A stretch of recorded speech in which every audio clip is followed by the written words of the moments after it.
हाय viewers, इस video में हम चैप्टर नंबर 3 के वो न्यूमेरिकल प्रॉब्लम सॉल्व करेंगे जो रिड्यूस्ड सिलेबस में शामिल हैं।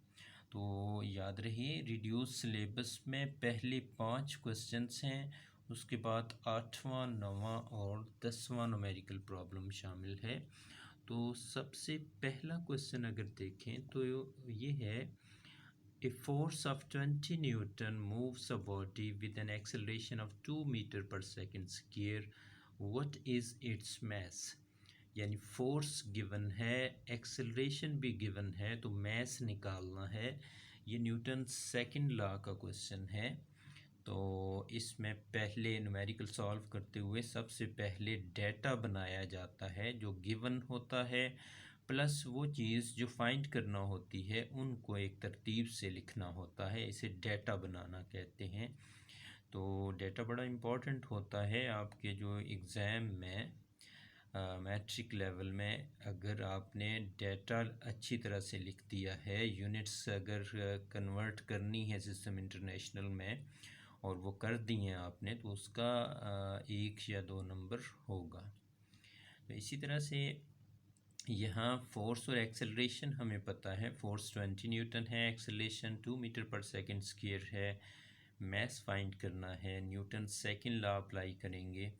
तो यहाँ से m को हम सेपरेट करके f और a की जब वैल्यूज़ लिखेंगे तो 20/2 10 हो जाएगा और बाकी रहेगी यूनिट। तो हमें पता है कि न्यूटन में kilogram metre per second square होता है। तो इसमें मीटर पर सेकंड स्क्वायर से कट जाता है और बाकी किलोग्राम मैस का यूनिट रह जाता है। तो 10 किलोग्राम यहाँ मैस होगा उस बॉडी का। इसी तरह से दूसरा क्वेश्चन है, the weight of a body is 147 newton, what is its mass. तो ये भी बहुत सिंपल क्वेश्चन है।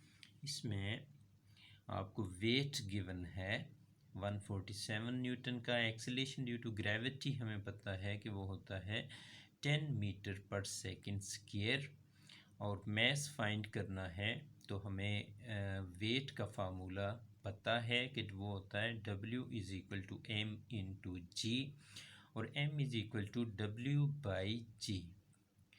तो W की जगह 147 न्यूटन लिखेंगे, G की जगह 10 लिखेंगे। उसी तरह से जिस तरह पहले हमने किया कि न्यूटन के अंदर kilogram metre per second square शामिल है, तो वो मीटर पर सेकंड स्क्वायर से कट जाएगा, बाकी किलोग्राम आंसर के साथ आ जाएगा। और जब 147 को 10 से डिवाइड करेंगे तो ये 14.7 हो जाएगा। तो मैस यहाँ पर आ जाएगा 14.7 किलोग्राम। छोटे छोटे क्वेश्चन है ये, आसान क्वेश्चन है। थर्ड क्वेश्चन भी इसी तरह है कि how much force is needed to prevent a body of mass 10 kilogram from falling. यानी एक बॉडी को उठाया गया है और उसका मैस 10 किलोग्राम है। अगर हमने उसे उठाए रखना है, उसे फॉल नहीं करने देना, तो हमें कितनी फोर्स चाहिए होगी।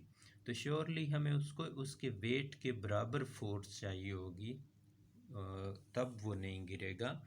तो इसके लिए फिर बड़ा सिंपल सी कैलकुलेशन है कि मैस 10 किलोग्राम है, gravitational acceleration 10 metre per second square होता है, और हमें जो फोर्स देना है वो उस बॉडी के वेट के बराबर देना है।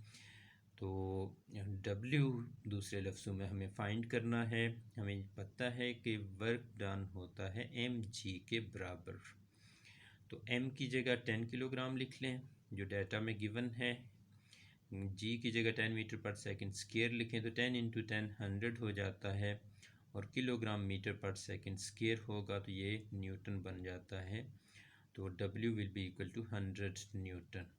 तो चूँकि इस क्वेश्चन में जो हमने फोर्स लगानी है, अगर उस बॉडी को उठाए रखना है, वो W यानी वेट के बराबर होनी चाहिए। तो इसका मतलब है कि हमारी फोर्स इस वेट के बराबर होगी, यानी 100 न्यूटन होगी। नेक्स्ट क्वेश्चन है कि find the acceleration produced by a force of 100 Newton in A mass of 50 kilogram.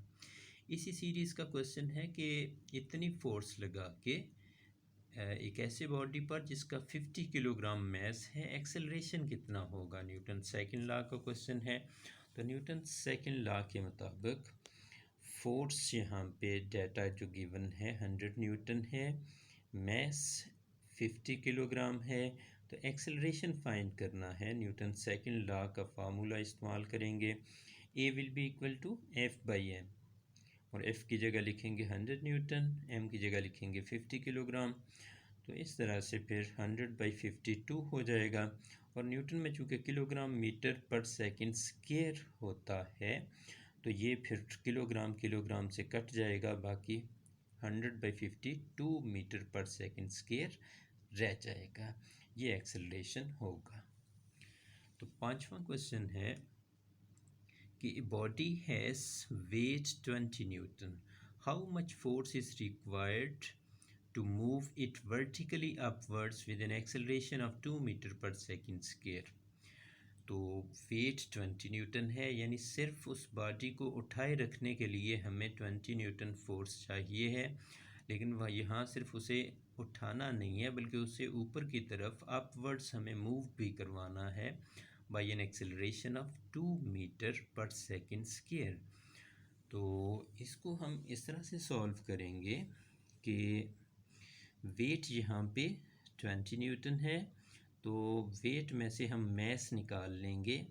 तो वेट के फार्मूले को इस्तेमाल करें, W is equal to m g, यहाँ से m आ जाएगा W/g, और W 20 न्यूटन है, g 10 metre per second square है, तो ये 20/10 2 आ जाएगा किलोग्राम। तो मैस आ गया 2 किलोग्राम। एक्सेलरेशन जो ऊपर की तरफ मूव करवाना है हमने, वो होगा 2 मीटर पर सेकंड स्क्वायर। तो इस तरह से हमें जो टोटल फोर्स चाहिए है, वो टोटल फोर्स सम होगी वेट का प्लस अपवर्ड फोर्स, यानी वेट के बराबर फोर्स हमें देना है उसे खड़ा करने के लिए, रोकने के लिए उस जगह पे, ताकि वो गिरे ना, लेकिन हमें यहाँ पर उसे ऊपर की तरफ मूव भी करवाना है। ये acceleration 2 metre per second square देना है, तो इसके लिए हमें कुछ और फोर्स देना पड़ेगी, जो हम अपवर्ड फोर्स से यहाँ लिख रहे हैं। यानी फोर्स बराबर होगी W प्लस MA के बराबर। तो अपवर्ड फोर्स MA से निकली, W हमारा 20 न्यूटन है, मैस 2 किलोग्राम आया, acceleration 2 metre per second square है, तो 2 × 2 4 हो जाएगा। तो ये 4 न्यूटन प्लस 20 न्यूटन, टोटल हमें 24 न्यूटन फोर्स चाहिए है उस बॉडी को ऊपर की तरफ मूव करवाने के लिए with an acceleration of 2 metre per second square.